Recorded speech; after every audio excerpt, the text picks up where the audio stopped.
Geraldo Copacabana Palace, estava licenciado no Itamaraty. E no período entre maio de 63 a janeiro de 71. Eu fui nomeado gerente-geral do hotel pelo Dr. Otávio Inle, que é o proprietário do hotel, diretor-presidente, que me promoveu. Eu era gerente da noite antes disso, cheguei a ser recepcionista do hotel. Com a visita do presidente Frondizi, eu dei um apoio ao cerimonial do Itamaraty. A visita dele foi de pleno êxito. O presidente Frondizi esteve hospedado em Copacabana Palace com a sua comitiva, e isto propiciou a minha promoção a gerente da noite. Foi no período que eu me casei com a Marion, eu era gerente da noite, e depois, em 63, o Dr. Guinle me nomeou, me promoveu a gerente-geral. Até fiquei surpreso, porque foi inesperado. Ele me convocou ao seu apartamento para me dar essa notícia, e me deu total apoio. Então, foi uma ocasião em que eu aprendi muito, principalmente com o Dr. Guinle. E o Copacabana é uma escola, uma universidade perfeita de serviço hoteleiro do estilo clássico europeu. E tive a chance de servir como agente cultural no Brasil, na Embaixada do Brasil na Tunísia. E foi o embaixador Cabal, que era o meu chefe, me deu a oportunidade de... Eu consegui uma licença do Dr. Guinle, sob a condição, naturalmente, de treinar nos melhores hotéis da Europa, como o Imperial de Viena, Plaza Athénée, Ritz de Paris, Georges V de Paris, Savoy de Londres, Excelsior de Roma, etc. E tive esse privilégio de passar por esses hotéis, e ali aprendi o serviço clássico europeu. O Ritz de Lisboa, que é um hotel de primeiríssima grandeza também. Ao retornar, consegui implementar muita coisa desses hotéis europeus no próprio Copacabana Palace, com a aprovação, apresentou um relatório do Dr. Guinle.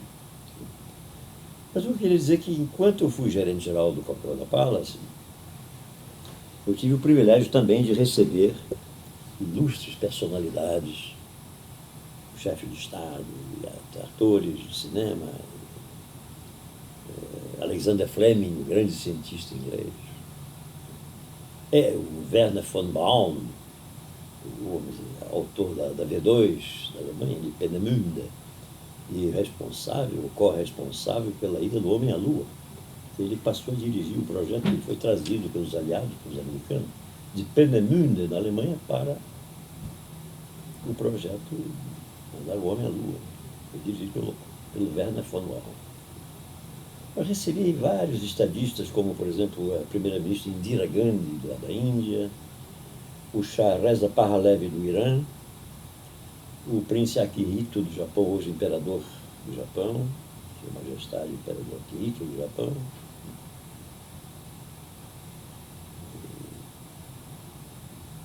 Indira Gandhi já citei.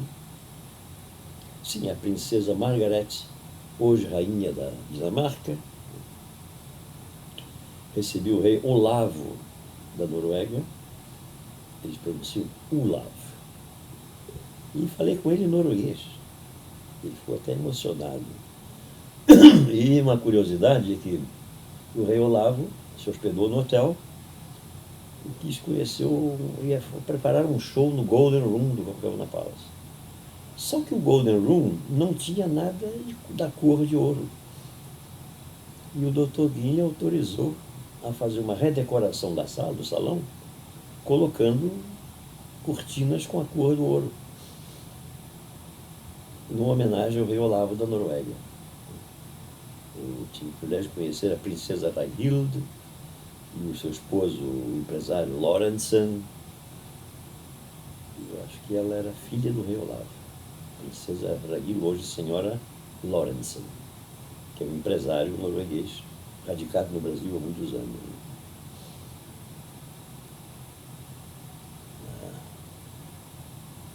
Tentando lembrar, sim, o presidente Gronchi da Itália também lá esteve.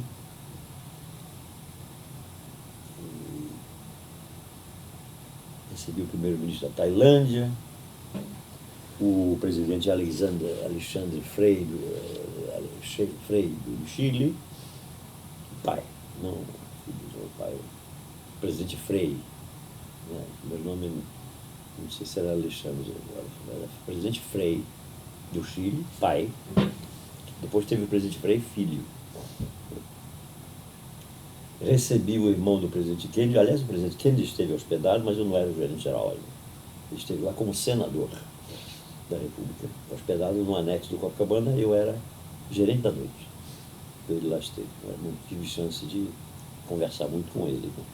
Mas fui corresponsável pelo apoio que foi dado a ele como senador dos Estados Unidos.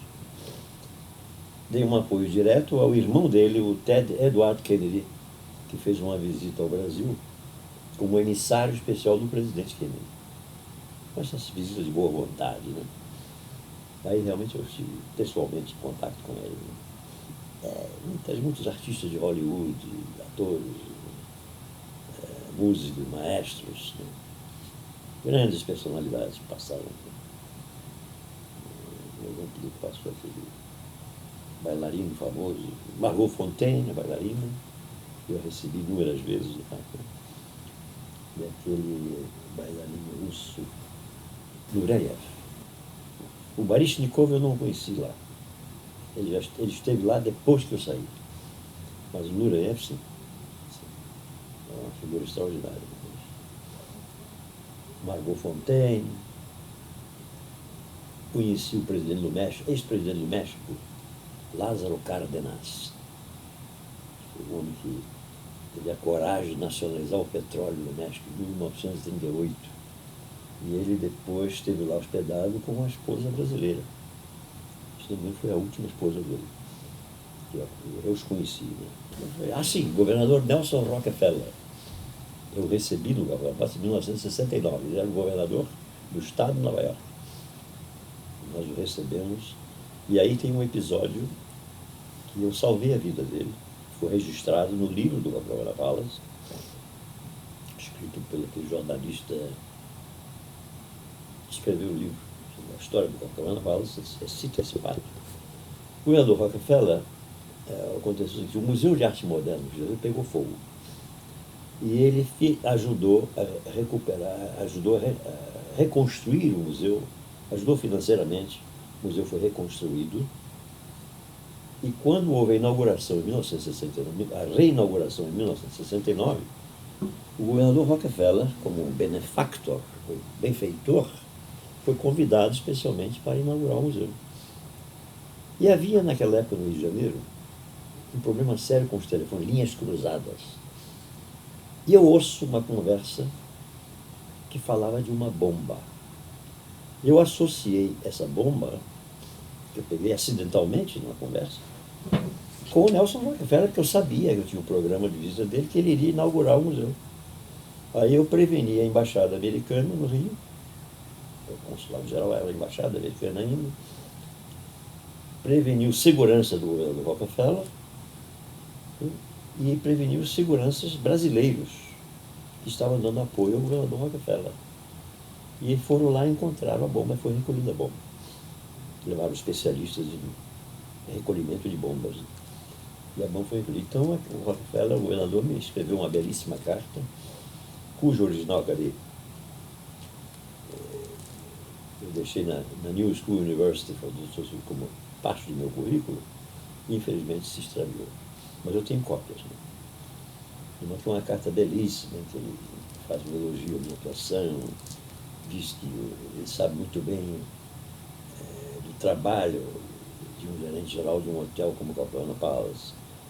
Mas ele diz que eu tinha ingredientes especiais, pouco comuns. Né? Eu tinha a minha iniciativa de notificar as autoridades diante de uma informação desse gênero, né? Colocaram uma bomba. De fato, encontraram a bomba. E salvou a vida dele, porque a bomba era para ele. Foi um período muito difícil no Brasil, período de 64, de 66, período de 60, quando houve o regime do golpe militar. E, portanto, foi uma fase difícil, de muita subversão, né? Até 1970 e pouco. Né? E justamente estou falando de 1969, foi quando o governador Rockefeller nos visitou. Que isso aconteceu mas foi um fato importantíssimo histórico. Ficou na história do Copacabana Palace e na minha história também. É um diálogo famoso do poeta e filósofo alemão Wolfgang Goethe com seu grande amigo Eckermann. Isso está registrado até nos anais da biografia de Goethe. O Eckermann disse para o Goethe, mas o rei Frederico da Prússia é um homem de sorte. Ele possui ótimos ministros. Resposta de Goethe: meu caro Eckermann, você está enganado. O rei Frederico da Prússia não é um homem de sorte. Ele tem bons ministros, ótimos ministros, porque ele se identifica com esses ministros. Só o igual reconhece o seu igual. O executivo, mutatis mutandis, o executivo, o dirigente, que tem ótimos assessores, ótimos ministros, porque ele soube escolhê-los. Escolheu bem porque se identificou bem com eles. Como disse antes, só o igual reconhece o seu igual. De modo que não é sorte, é saber escolher. Isso se aplica a tudo, a qualquer empresa, qualquer instituição que se dirige. O dirigente tem que se assessorar muito bem, mas para isso ele tem que saber escolher. Por exemplo, eu fui gerente-geral do Copacabana Palace. Para que eu possa empregar os melhores nos setores diversos do hotel, eu tenho que conhecer o trabalho dos setores e apreciar o desempenho de cada um naquilo que ele está executando. Para isso eu tenho que conhecer. Por isso que a Universidade de Cornell tem um curso de mestrado em administração de hotéis. Eu estive lá e vi, eu obtive lá o Certificate of Hotel Administration. Mas os alunos do mestrado da Cornell University trabalham fazendo limpeza de pratos e de talheres. Fazendo limpeza da cozinha, ajudando o chefe da cozinha a fazer a sua mise en place. É a única maneira que ele tem de poder amanhã dirigir um grande hotel e poder avaliar o desempenho dos gerentes dos respectivos setores. É conhecer os setores. Senão ele não dirige coisa alguma. Ele será dirigido. E mal dirigido.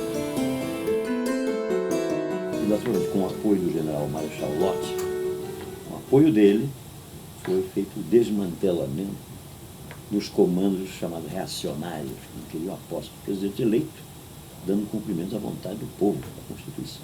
Então, foi assegurada a posse do presidente Kubitschek. E tudo isso foi naturalmente manipulado, coordenado pelo ministro da Fazenda, José Maria Alckmin, que era muito amigo do presidente Kubitschek. Mas o Alckmin foi quem fez. Eu não sei exatamente onde se encontrava o presidente Juscelino Kubitschek naquele momento. É possível que ele tivesse estado junto. Mas quem articulou tudo foi o ministro José Maria Alckmin, naturalmente com a sua assessoria toda, com militares e civis. Foi tudo feito de madrugada. Eu era recepcionista do hotel. Só foi por volta de 55, exatamente 55, foi quando o Juscelino tomou posse. Foi de 55 a 60 que foi presidente. Em 61 eu fui promovido a gerente da noite. Já é outro depoimento que eu darei depois. Hoje o enfoque é a posse de Juscelino Kubitschek, um fato histórico, que foi possibilitado com a cooperação de um mensageiro, de cujo sobrenome nem me lembro, conhecia como Ivan. Era um rapaz dedicado, humilde, muito fiel, um batalhador, um trabalhador. Ele servia muito bem os hóspedes, principalmente o ministro Alckmin, que gostava muito dele. E confiou nele, como telefonista da noite, para fazer as ligações sigilosas que tinham que ser feitas. Para desarticular o esquema que estava montado, liderado pelo Clube da Lanterna, como todos sabem, o famigerado Clube da Lanterna, não sei se vocês conhecem. O famoso famigerado Clube da Lanterna. Não vou citar os nomes que já morreram. o ser humano, eu até gostaria de lembrar uma frase de Einstein, para ilustrar, que foi convidado para ser presidente de Israel. Veio aqui o primeiro-ministro Ben-Gurion, transmitiu o convite. Ele respondeu: eu me sinto muito honrado com esse convite para ser o presidente de Israel, mas lamento ter de recusá-lo, por 3 razões básicas. Primeiro, eu sou cientista. Segundo, eu não sei nada de política. E terceiro, não compreendo os homens. Os homens falham. Na linguagem machista da época, o homem está incorporando homens e mulheres. Hoje não se fala mais assim. Eu não compreendo o ser humano. Como dizia o Isaac Newton, eu posso calcular o movimento dos corpos celestes, mas não consigo compreender a mente dos seres humanos. Relembraremos hoje o saudoso Guimarães Rosa, grande escritor, diplomata, orgulho do Brasil. Tive o privilégio de conhecê-lo numa circunstância curiosa. Eu ajudei o filho de um senador brasileiro, com aulas de latim e de francês, o menino estava fazendo ginásio. Nada, cobrei, o senador, já me considero pago, ele quis me pagar, estou pago. O menino foi bem sucedido, isso significa que o tutor não é mau. Sou eu. E ele então um dia me perguntou se eu tinha roupa boa. Olha, eu mandei fazer uma casimira Aurora azul marinho, que minhas roupas são todas do brechó. E quando a casimira ficou pronta, ele disse: então eu vou te levar ao chanceler João Neves da Fontoura, em 1952, julho de 52, e o chefe de gabinete era o então ministro Guimarães Rosa, depois embaixador, escritor famoso. Levou lá, e o senador disse ao chanceler que tinha um jovem baiano, poliglota, que poderia ser aproveitado no Itamaraty. Guimarães Rosa, também poliglota, me testou. Ele me testou em grego clássico, em latim. Quis me testar em lituano, mas eu não sabia lituano, ele sabia. Me testou em alemão, que ele falava bem, eu também estava fluente no alemão, tinha saído de uma escola de alemães, estava fluente em polonês, ele sabia, até holandês ele sabia, me testou em holandês também, italiano. E embora que eu já saí da sala do chanceler, contratado por uma verba especial como revisor tradutor da divisão cultural do Itamaraty, e fui trabalhar, então, na revisão do livro Brasil, que foi editado em várias línguas. Eu atuei como revisor, e a partir daí nasceu uma grande amizade foi um privilégio para mim, com o embaixador Guimarães Rosa, ele sempre de gravatinha borboleta, chefe da divisão de fronteiras. A sala dele era próxima à sala onde eu trabalhava, na divisão cultural do Itamaraty, no segundo andar, no Palácio do Itamaraty, no Rio de Janeiro, na Rua Larga, onde tinha o dragão da Rua Larga. Era o então embaixador, que foi nosso embaixador em Berlim, tá? Foi o último embaixador na gestão de Hitler, né? Ele era ligado ao embaixador Oswaldo Aranha, Ciro de Freitas Vale. Era uma figura extraordinária, conhecido como o dragão da Rua Larga, né? O Guimarães Rosas, o nosso encontro era quase diário. Muitas vezes nos encontrávamos no Bife de Zinco, que era o restaurante do Itamaraty, em contraposição ao Bife de Ouro do Copacabana Palace, que era um restaurante caríssimo, por ser muito caro, chamaram de Bife de Ouro, porque o bife custava uma fortuna, e o Bife de Zinco, que era um bife barato para os funcionários ali, onde se ali faziam refeições várias, conheci vários diplomatas ali. Entre eles, Guimarães Rosa, sempre um frequentador assíduo, né? De modo que foi um linguista que me impressionou, porque eu sempre fui dedicado ao estudo das línguas, até hoje sou. Hoje eu sou membro da Academia de Ciências de Nova York, do Smithsonian Institution, e parte das minhas pesquisas em cosmologia e linguística, primordialmente, que é o meu campo, que eu abraço desde a juventude, desde a infância, desde Juiz de Fora, onde eu comecei meus... A partir daí, então, surgiu uma grande amizade, porque nós discutíamos, praticamente falávamos a mesma língua, a língua da linguística. Era um tópico era um assunto que interessava muito ao embaixador Guimarães Rosa e a mim, pessoalmente. Ele já era um veterano nisso, e ele é um pouco mais velho que eu, e eu já começando a penetrar, a adquirir os primeiros conhecimentos de linguística. E ele tinha um bom conhecimento, inclusive, do sânscrito. Como é sabido, todo linguista sabe disso, que William Jones, linguista e diplomata inglês, que falava 24 línguas fluentemente e podia ler em cerca de 100 línguas, sumidade, só batido pelo cardeal Mezzofanti, bibliotecário do Vaticano, que falava 40 línguas fluentemente e podia ler em 150. Enquanto que o embaixador Guimarães Rosa estava familiarizado com muitas línguas europeias. Eu sei que o holandês é uma delas, o alemão, sem dúvida, o holandês, acredito que um pouco do polonês ele sabia também, o latim e grego, sem dúvida. E nós trocávamos ideias sobre esses assuntos. Hoje, eu sempre fui um curioso, e o ser humano evolui pela curiosidade, porque a evolução da ciência é isso, é a curiosidade na busca do saber. Aí a gente verifica que o horizonte do saber se expande, se amplia. E se verifica, então, que, ou como diz que Sócrates disse isso, eu só sei que eu nada sei. Acho que é atribuído ao Sócrates isso. A gente verifica que sabe pouco, o horizonte se amplia. De modo que era esse o meu depoimento fundamental. Eu sempre admirei muito o embaixador Guimarães Rosa, o escritor brasileiro.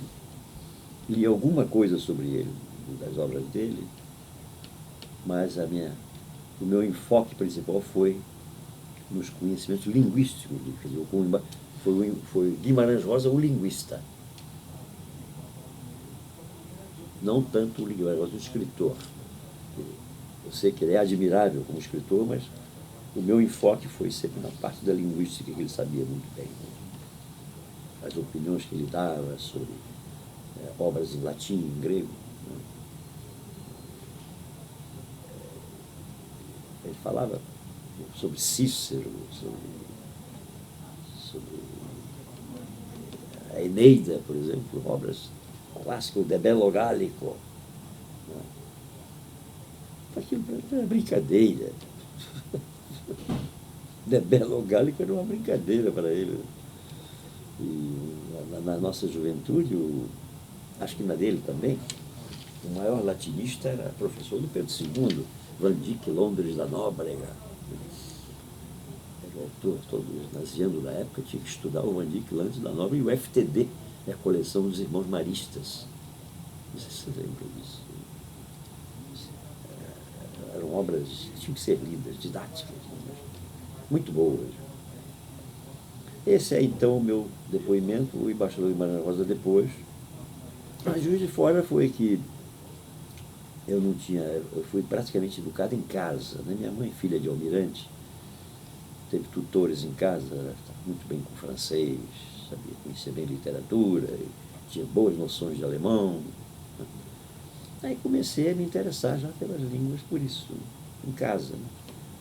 Passa meu tio Salvador Bergo, que era professor do Colégio Machado Sobrinho, de Juiz de Fora. Ele foi à formatura do Cristiano Bergo, filho mais velho, meu primo, que se formou na Academia Militar no Realengo, na época.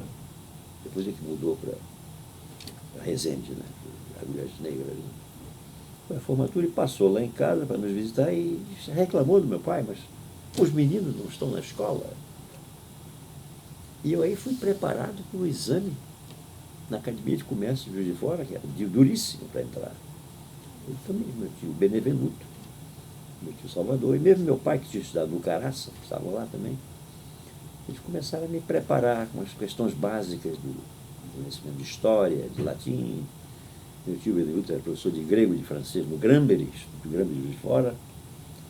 E essa preparação me fez com que eu passasse uma admissão para a academia, competindo com alunos magníficos. E na academia, cujos professores basicamente eram os padres da Sociedade do Verbo Divino, eles detectaram a minha facilidade para idiomas. Então, um padre rezava, eu estava lendo a Bíblia em polonês, outro em holandês, o padre Schumacher, o padre Leopoldo lendo em polonês, que era da Alta Silésia, Aí eu me interessei, me ensinaram essas duas línguas. O padre Adalberto Breu e o padre Frederico Droga me ensinaram alemão, a base do alemão, que eu depois prossegui o meu método que eu aprendi com eles, e aí comprei a coleção Linguafone, que era de Londres, que era rigorosíssima na seleção de quem gravava. Por exemplo, uma ideia, o português era gravado por Pascoal Carlos Magno, teatrólogo famoso brasileiro, diplomático, que tive o privilégio de conhecê-lo também, Pascoal Carlos Magno, um linguista também de mão cheia, com uma dicção perfeita. E ali na academia foi a minha base. Eu fui trabalhar na Ação Católica, Combate ao Comunismo. Professora Henrique Argrides disse, mas vocês vão combater um demônio, você tem que conhecer o demônio. Vamos estudar esse demônio. Ele nos deu aulas de marxismo-leninismo. O que eu sei hoje de marxismo-leninismo, eu aprendi com ele. É claro que depois eu procurei ler mais. Né? A Marx eu me interessei mais pela parte econômica, onde ele é considerado um dos 4 pilares da ciência econômica. Karl Marx. Né? Porque, fundamentalmente, todos sabem, todo essa filosofia marxista sabe que a base do marxismo é o socialismo utópico francês, ou inglês-francês, ou o Michel Simon, Owen, Thomas More, que é inglês, aquele Henrique VIII, né? A economia política inglesa, que era Adam Smith, David Ricardo, Rodbertus, muito criticado pelo Marx, tal. E a filosofia clássica alemã, basicamente Hegel e Ludwig Feuerbach.